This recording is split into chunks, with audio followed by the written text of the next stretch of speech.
Hello, thank you very much for joining me for today's tutorial. Today I will show you how to add a discount code in your Shopify store, so stay tuned. In order for us to add a discount code, all we have to do is just to go to our Shopify admin page, the one here. Then we have to find the discount tab right here, click on it, and then we just have to create discount. Click on it and choose which type of discount we would like to add. For example, for my case, I'm just gonna choose free shipping. So if you put the discount code, it will provide you with a free shipping. So just click on it, and then we have to choose the name. Let's say that I would like to name it shipping 20%, for example. So basically, if someone puts this discount code, it will give them free shipping. So then we just have to fill the information here. All kind for my case, I'm just gonna choose all countries.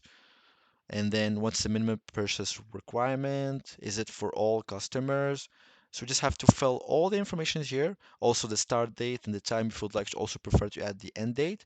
Once you finish, you just have to click on save discount and it will generate discount and you should be good. Thank you very much and have a great day.